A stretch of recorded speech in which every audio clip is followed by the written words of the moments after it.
Hello दोस्तों, आज हम एक स्टोरी पढ़ने वाले हैं जो करतुल एन हैदर की है, जिसका नाम है आवारागर्द। ये स्टोरी जो है ये दुनिया की सैर पर निकले एक यूरोपीय जर्मन लड़के की कहानी है जो पाकिस्तान से भारत आता है और मुंबई में क्या करता है, एक सिफारसी मेज़बान का मेहमान बनता है। पहले तो वह बॉम्बे में कई दिन रुकता है, फिर सारा सफ़र पैदल ही तय करता है। रात को खाने की मेज़ पर अपनी मेज़बान से वह यूरोप, जर्मन, द्वितीय विश्व युद्ध, नाज़ी और अपने अतीत के बारे में बात करता है। भारत से वह श्रीलंका जाता है, जहाँ सफ़र में वो एक सिंगली बौद्ध जो है उसका दोस्त बन जाता है। वह दोस्त उसे नदी में नहाने की दावत देता है और खुद डूब करके मर जाता है। लंका से होता हुआ है वह सैलानी लड़का वियतनाम जाता है और वियतनाम में क्या है, उस टाइम पर जंग जारी है। जंग की एक गोली उस नौजवान यूरोपीय आवारागर्द को भी लील जाती है, मतलब उसकी भी जो स्टोरी है वहीं पर एंड हो जाती है। तो ये स्टोरी की जो है इसमें समरी है कि स्टोरी में क्या बताया गया है। तो ज़रा इसको हम पूरी डिटेल में पढ़ते हैं। आइए स्टार्ट करता हूँ। कह रहा कि पिछले साल एक रोज़ शाम के वक्त दरवाजे की घंटी बजी। मैं बाहर गई। एक लंबा तगड़ा यूरोपियन लड़का कैनवस का थैला कंधे पर उठाए सामने खड़ा, दूसरा बंडल उसके हाथ में संभाल रखा था और पैरों में खाक आलूद पेशावरी चप्पल थे। मुझे देखकर अपनी दोनों एड़ियाँ जरा सी जोड़कर सहम खम किया। मेरा नाम पूछा और एक लिफाफा थमा दिया। आपके मामू ने एक खत दिया है, उसने कहा है। अंदर आ जाओ, मैंने उससे कहा और ज़रा अचंभे से खत पर नज़र डाली। ये तो अल्लन मामू का खत था और उन्होंने लिखा कि हम लोग कराची से हैदराबाद सिंध वापस जा रहे हैं। ठट की माकली हिल पर कब्रों के दरमियान इस लड़के को बैठा देखा। इसने अंगूठा उठाकर लिफ्ट की फरमाइश की तो इसे हम घर ले आए और ये दुनिया के सफ़र पर निकला है और अब हिंदुस्तान जा रहा है। ओटो बहुत प्यारा लड़का है। मैंने इसे हिंदुस्तानी में अजीज़ों के खत दिए हैं, उनके पास ही ठहरेगा। तुम भी इसकी मेज़बानी करो। नोट इसके पास पैसे तकरीबन बिल्कुल नहीं है। लड़के ने कमरे में आकर थैले फर्श पर रख दिए और अब आंखें चुंधिया कर दीवारों पर लगी हुई तस्वीरों को देख रहा था। इतनी ऊंचे कद के साथ उसका बच्चों सा चेहरा, जिस पर हल्की हल्की सी सुनहरी दाढ़ी, मूछें बहुत अजीब सी लग रही थी। एक और हिच हाइकर।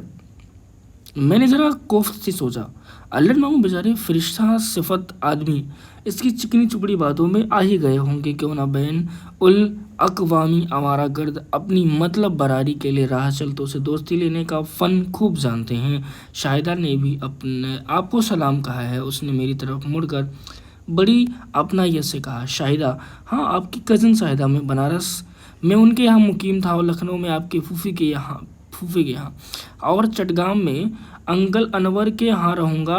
अगर दार्जिलिंग जा सका तो आपका कज़न मुतहरा के घर ठहरूंगा। उसने जेब में से एक मज़ीद लिफाफे निकाले। बैठ जाओ ओटो, चाय पियो। मैं एक लंबा सांस लेकर कहा। मुझे वो डच हिज हाइकर याद आया जिन्होंने कराची में लड्डन मामू के घर पर डेरे डाल दिए थे क्योंकि उनके पास पैसे ख़त्म हो गए थे। मैं तुर्की और ईरान होता हुआ आया हूँ और जर्मनी में यहाँ तक मैंने मोटरों और लारियों के लिफ्ट लिए हैं। अब लंका जाऊँगा, फिर थाईलैंड वगैरह, वहाँ से एक कार्गो बोट के ज़रिए जापान, अमेरिका और इसके बाद घर वापस। इस वक्त तो मैं औरंगाबाद से एक ट्रक पर आ रहा हूँ। बेहद एडवेंचर रहे होंगे तुम्हारे सफ़र में। हाँ, इस्तांबुल में मैं 3 रातें गल्दा के पुल के नीचे सोया और ईरान में फिर उसने मुख्तलिफ छोटे छोटे एडवेंचर सुनाए। मैं कोलोन यूनिवर्सिटी में पढ़ता हूँ, उसने मज़ीद इत्तला दी। पाकिस्तान और हिंदुस्तान में तुमने क्या फ़र्क पाया? खाने की मेज़ पर मैंने उससे पूछा। वहाँ सब लोग मुझे मसला एक कश्मीर पर बड़े जोश खरोशों से बात करते थे। यहाँ कश्मीर और पाकिस्तान का जिक्र बहुत कम किया जाता है। यहाँ के मसाइल। फिर उसने हिंदुस्तान के मसाइल पर एक जमीय तकरीर की। कुछ देर बाद उसने कहा कि मैं दौलतमंद सयाहों और आम यूरोपियनों और अमेरिकनों की मनिंद महज ताजमहल को देखने नहीं आया हूँ। मैं रात भर दुकानों के बरामदों में सोता हूँ, बरामदों मतलब, और किसानों की झोपड़ियों में रहता हूँ। मज़दूरों से दोस्ती करता हूँ, हालांकि उनकी ज़बान नहीं समझ पाता। खाने के बाद उसने बम्बई का नक्शा निकाल कर फर्श पर फैलाया। बेचारे अंग्रेज़ बम्बई के तर्ज ए तामीर को विक्टोरियन गोथिक कहते थे। यहाँ क्या क्या चीज़ें काबिल दीद हैं? एलिफेंटा और अपोलो बंदर और डॉट डॉट डॉट ये सब गाइड बुक में भी मौजूद हैं। उसने ज़रा बेसब्री से मेरी बात काटी और हिंदुस्तान की माशियात और इमरानियात पर नहायत शकील और मुदल्लिल गुफ्तगू से मुझे नवाजा। ओटो, तुम्हारी उम्र कितनी है? मैंने मुस्कुराकर पूछा। मैं 21 साल का हूँ, उसने बड़े वक़ार से जवाब दिया, और जब जर्मन वापस जाऊँगा तो 22 साल का हो जाऊँगा। उसके अगले साल मुझे डायरेक्ट मिल जाएगा। मैं यूनिवर्सिटी में जर्मन गिनाया शायरी का मुताला कर रहा हूँ। मैं जर्मन में सिर्फ डॉक्टरेट मिलता है, इस तरह आपके यहाँ BA में, जिस तरह आपके BA में। बाद अज़ां वो देर तक जर्मन गिनाया शायरी, आलमगीर, सियासत और हिंदुस्तानी आर्ट पर रोशनी डालता रहा। वह तस्वीरें भी बनाता रहा। किस कदर बुकरात लड़का है, मैंने दिल में सोचा। बेशितर जर्मनों की तरह इंतहाई संजीदा धुन का पक्का और हिस्से मिजाज के तकरीबन आरी। मैं रात को सोने से पहले आपकी किताबों को देख सकता हूँ। यकीनन रात थक गए होंगे। नशिस्त के कमरे में रोशनी जलती रही। सुबह 3 बजे गुस्ल खाने में पानी गिरने की आवाज़ आई तो मेरी आँख खुल गई। वो रातों रात नहा धोकर फारिग हो चुका था कि सुबह उसकी वजह से घर वालों को जहमत ना हो। नाश्ते के वक्त उसने हिंदुस्तान के मुतालिक इस किताब पर तबादला एक ख्यालात किया जो उसके रात भर में पढ़कर ख़त्म कर डाली थी। फिर उसने बम्बई का नक्शा उठाया और सयाह के निकल गया। वो अपने थैले में 5 किताबें लेकर चला था जिन पर कमरा ठीक करते हुए मेरी नज़र पड़ी। गोएटे की फाउस्ट, हाइने की नज़में, रिल के ब्रेख्त और इंजील मुकद्दस। शाम को जब वो थका हारा मगर बेदश बशाश वापस आया तो मैंने उसे कहा, ओटो, कल रात तुम खुदा से मुनकिर थे मगर इंजील साथ लेकर घूमते रहे। इस पर ओटो ने खुदा के तसव्वुर में एक जज्बाती सहारे की इंसानी हाजत पर मुख्तसर तकरीर की। ओटो, तुम एक एलिफेंटा गए थे? एलिफेंटा वहाँ की त्रिमूर्ति और देवता? मैं कहीं भी नहीं गया। विक्टोरिया गार्डन में दिन भर बैठा आवाम के साथ हुजूम का मुताला करता रहा। इंसान सबसे बड़े देवता। हाँ, ये तो बिल्कुल ठीक है, मगर तुमने खाना कहाँ खाया? मैंने 1 दर्जन केले खरीद लिए। मुझे दफ्तन सख्त निदामत हुई कि चलते वक्त सैंडविचेस के साथ करने मुझे क्यों न याद आ रहे। मुझे अल्ल मामू की खत का ख्याल आया। इसमें लिखा था, उनके पास पैसे तकरीबन बिल्कुल नहीं है खाने की मेज़ पर। उसने कहा, मैं बहुत दिनों बाद पेट भर के खाना खा रहा हूँ। उसने जर्मनी के मुतालिक बातें करती रही। बर्लिन के एक दीवार का जिक्र करते हुए मुझे इत्तला दी कि वो बहुत सख्त एंटी कम्युनिस्ट से घर पर मेरी अम्मा मेरे लिए बहुत ही मज़ेदार खाना पकाती हैं। आप मेरी अम्मा से मिलकर बहुत खुश होंगी। अब उनकी उम्र 42 साल की है। मसाइब को उनको कब्ल अज वक्त बूढ़ा कर दिया, मगर वो अब भी दुनिया की हसीन तरीन औरत हैं। तुम उनके इकलौते लड़के हो। हाँ, मेरे अब्बा फ़ौजी अफसर थे। अम्मा प्रशा की रहने वाली हैं। अम्मा 17 साल की थीं जब उन्होंने अब्बा से शादी की। अब्बा पोलैंड के महाज पर मारे गए। उनके मारने की दूसरी महीने में पैदा हुआ। बमबारी से बचने के लिए मुझे कंधे से लगाए अम्मा जाने कहाँ कहाँ घूमती रही। और मुझे गोद में उठाए, सिर पर रुमाल बांधे, फुल बूट पहने, मुख्तसर सा सामान मेरी परियम्बो में लेटर में ठूसे गांव फिरती थी और खेतों खलियानों में छुपती थी। अम्मा पोलैंड के गांव में छुपी हुई थी जब पुलिस फौजी उस रात को मकान में घुस आए। मैं उस वक्त पूरे 4 साल का था। मेरे बचपन की वाजी तरीन का उस कहरनाक रात की है। मैं डर कर पलंग के नीचे घुस गया। जब अफसरों ने मेरी अम्मा को पकड़ कर अपनी तरफ खींचा तो मैं ज़ोर ज़ोर से रोने लगा। वो अम्मा को घसीट कर बाहर खेतों में ले गए। अम्मा कई दिन बाद वापस आई। फौजियों से बचने के लिए इतने अरसे तक एक खलियान में छुपी रही थी और मैं उस खाली मकान में अकेला था। बाहर गोलियां चलने की आवाज़ पर सहम कर कोनों खद्दरों में छुपता रहता था। नए अमद खाने और बावर्ची खाने की अलमारियाँ खोल कर खाने की चीज़ें तलाश करता था। जो कुछ पड़ा मिल जाता भूख के मारे मुंह में रख लेता, मगर वो अलमारियाँ सब ऊंची थीं जिनमें बहुत खाने पीने का सामान रखा था। वो चुप हो गया, खामोशी से खाना खाने में मशरूफ़ हो गया। ये चावल बहुत मज़े के हैं, उस चंद मिनट बाद आहिस्ता से कहा। इसी वजह से मैं जंग का तकलीफ जिक्र उसे न छेड़ना चाहती थी। मैं जंग के बाद बड़ी होने वाली नस्ल से इस तरह के लर्ज़ाखेज़ वाक़ियात सुन चुकी थी। वो फ्रांसीसी लड़की याद है, इसने ज़वाल फ्रांस के बाद इसी ओटो के हमकौम जर्मनों के दरिंदे के किस्से सुनाए थे, उसी पोलैंड में जहाँ ओटो और उसकी माँ पर ये सब बीती। उसी ज़माने में वो तादसी गैस चैम्बर में भी दिन रात काम कर रहे थे, जहाँ रोज़ाना हज़ारों यहूदियों को मौत के भेंट चढ़ाया जाता था। और मुझे उस रूसी लड़की का किस्सा याद है जो अपने सारे ख़ानदान को अपने सामने जर्मन मशीन गन की नज़र होते देखकर पल की पल में सदमे की शिद्दत से उस रूसी लड़की के बाल सफ़ेद हो गए। ये 1945 के बाद अब यूरोप की नौजवान नस्ल थी। अब तुम्हारी माँ कुछ काम करती है? मैंने पूछा। नहीं, वो महज एक हाउस फरा है।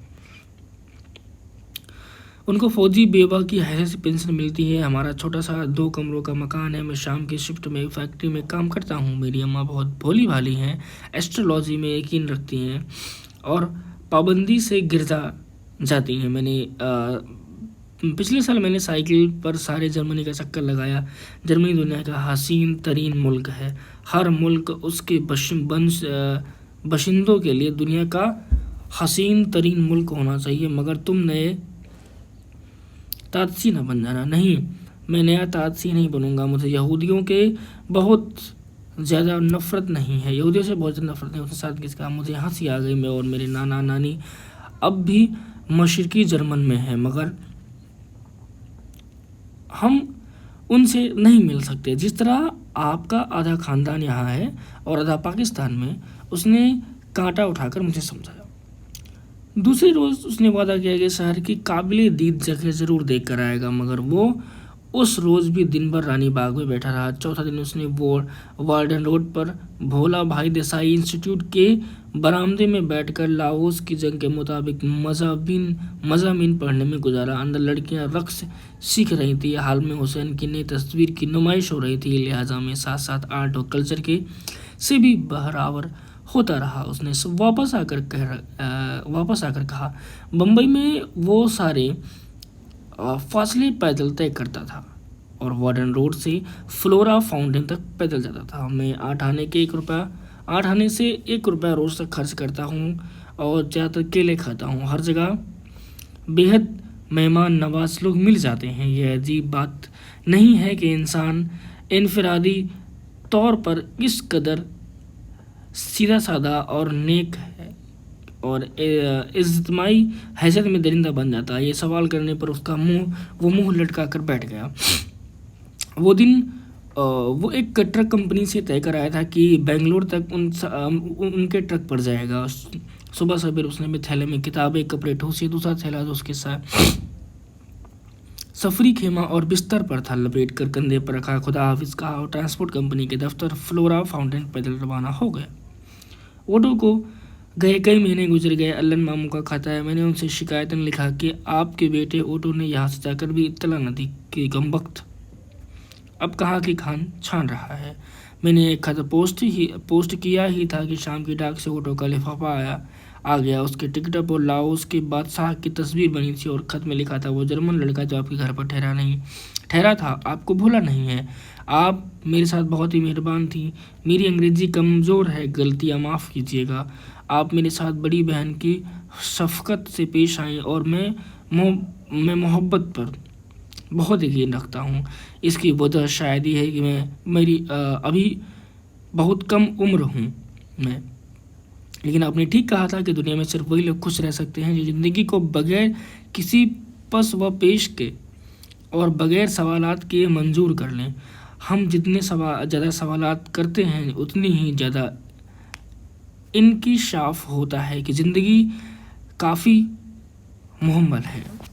लंका में नेवरा इलिया के इन कनेडी के एक टूरिस्ट बस के जरिए गया। बस में एक सिंघाली तालिब की दोस्ती हो गई थी। उसने रास्ते में मुझे अपने साथ खाना खिलाया। उसका नाम राजा था। उसने मेरे लिए फल भी खरीदे। बस में बहुत से ढोल रखे हुए थे। राजा खूब गाना गाता जा रहा था। अब शार बहुत खूबसूरत लग रहे थे। चलो हम सब नहाएं। चंद मिनट बाद वो मर चुका था। वो पानी में डूब गया। 2 घंटे की तलाश के बाद उसकी अकड़ी हुई लाश हमें एक चट्टान के नीचे मिली।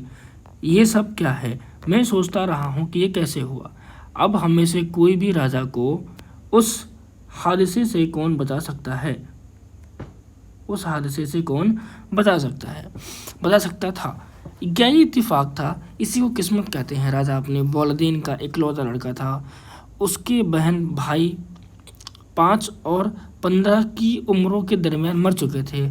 उसका बाप नाबीना है और माँ बहुत ही बीमार। राजा उन लोगों का काफिल था। मदुराई में एक नौजवान शायर ने मुझसे कहा कि दुनिया की वजह से वो दुखी है। मद्रास में मैंने रेडियो इंटरव्यू में कुछ रुपए कमाए, फिर मैं पेनांग गया और बहुत खूबसूरत जजीरा है वहाँ वहाँ बेशुमार चीनी रहते हैं।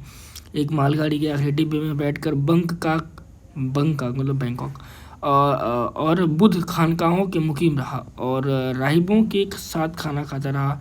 दोपहर को खूबसूरत लड़कियाँ, खुश लिबास खवातीन अपनी किस्मत और मुस्तकबिल का हाल पूछने रहीबों के पास आती थी। ज़्यादातर भिक्षु मोहब्बत के भूखे हैं और बेतहाशा तंबाकू पीते हैं और कोई तरह काम नहीं करते। बूढ़ी मजहब और परस्त तकवादी उन्हें खाना और पैसे देती रहती हैं। बहुत से भिक्षु खानकाहों इसलिए बैठे रहते हैं कि उन्हें मेहनत करना अच्छा नहीं लगता। ये लोग सख्त काहिल हैं, मगर उनके मजहब में काहिली का एक मुकद्दस जमान मौजूद है, निर्वाण की तलाश। बाज़े उनमें कोई वाकई संजीदगी से मराकबे में मसरूफ़ है, लेकिन ज़्यादातर भिक्षु खाने और खवातीन के गप करने के अलावा सोते रहते हैं। नानकई में मेकांग दरिया में नहाया, उसके बाद लाओस आ गया। दीन तीन एक बड़े से गांव की मनिंद है। धूप बहुत तेज है और सड़कें गर्द आलूद। सिर्फ रातें खुशगवार हैं क्योंकि अंधेरा सारी बदसूरती, जुल्म और तशद्दुद और खुरेजी को अपने अंदर छुपा लेता है। मच्छर बहुत हैं। सवाना तक एक तैयारे में मुझे मुफ्त की लिफ्ट मिल गई। अब मैं पक्से में मौजूद हूँ। फिर कंपोडिया जाऊँगा। मैं अंकल अनवर के पास चटागांग न जा सका क्योंकि बर्मा से मशरकी पाकिस्तान दाखिल होने में बड़ी दिक्कतें थीं। मैंने सुर्ख चीन और शुमाली वियतनाम के लिए वीज़ा की दरखास्त दी है। पिकिंग और हनोई से मुझे फोम पहन में जवाब मिल जाएगा। कल मैं यहाँ से जनूबी वियतनाम जा रहा हूँ। इस गलत सलत अंग्रेजी के लिए दोबारा माफ़ी चाहता हूँ। आपका बहुत शुक्रगुजार, ओटो क्रूगर। फरवरी 1963 के एक गैर मुल्की रिसाले में वियतनाम की जंगल वॉर के उन्वान एक रंगी तस्वीरों वाला मजमून छपा है। उन तस्वीरों में गोरिल्ला सिपाही को बंदूकों का निशाना बनाया जा रहा है। कश्तियों में बैठे गोरिल्ला कैदी मेकांग दरिया के पार ले जाए जा रहे हैं। किसान औरतें ये कश्तियाँ खे रही हैं। किनारे पर पहुंचकर उन कैदियों को गोली मार दी जा रही है। धान के खेतों के पानी में से जंगी कैदी गुजर रहे थे और मजमून के आखिर में 2 सफ़हात पर फैली हुई एक तस्वीर है जिनमें धान के खेत हरे हैं और धान की बालियां हवा के झोंकों से झुक जा रही हैं और लंबे पत्तों वाले दरख्त हवा में लहरा रहे हैं। उफ़क़ पर दरख्तों की कतारें हैं और सब्ज़ा और पानी। ये ऐसा दिल फरेब मंजर है। मुसव्विर जिसकी तस्वीरें बनते हैं, शायर नज़्में कहते हैं और अफसाना निगार धरती की अज़मात के मुतल्लिक़ कहानियाँ लिखते हैं। इन हरे भरे दरख्तों के पीछे किसान के पर अमन झोपड़े होंगे और इस गांव में बासी तिनकों से बनी हुई छज्जेदार नुकीली टोपियाँ ओढ़े दिन भर पानी में खड़े रहे धान बोते हुए और गीत गाते होंगे। फसल तैयार होने पर मंडी में ले जाकर मेहनत से उगाया हुआ ये धान थोड़े से पैसों में फ़रोख्त करके अपनी ज़िंदगियाँ गुजारते होंगे। इस नदी के किनारे लड़कियाँ अपने चाहने वालों से मिला करती होंगी और नौजवान माए रंग बिरंगे सैरोइंग पहने घड़े उठाए अपने बच्चों को नहलाने के लिए दरिया पर आती होंगी। इस तस्वीर में जो वक्त मेरे सामने रखी है, कटे फटे चेहरों वाली नीम ओरियाँ, खून आलूद नौजवान लाशें पड़ी हैं। दूर एक कोने में भूरी रंग की मुहीब जंगी तैयारा खड़ा है। उस तस्वीर में नीचे लिखा है मौत का खेत वियत कांग गोरिल्ले जिनको मेकांग दरिया के धान के साथ खेत में उल्टा मौत के घाट उतार दिया गया, उनके शताधी दूसरी रस्सियों से बांधकर सिर झुकाए कोने में बैठे हैं। इस खूंरेज दस्त ब दस्त लड़ाई में एक नौजवान हिच हाइकर भी जो मेकांग दरिया किनारे गुजरकर शुमाली वियतनाम जा रहा था, एक इत्तेफाकिया गोली का निशाना बन गया। इस खूबसूरत मुल्क में भयानक खाना जंगी 1944 यानी 1944 से जारी है। और dot dot dot Otto Kruger जिंदगी का तजुर्बा हासिल करने दुनिया के सफ़र पे निकला। रोशनी की रफ्तार अज कुर्रत उल एन हैदर।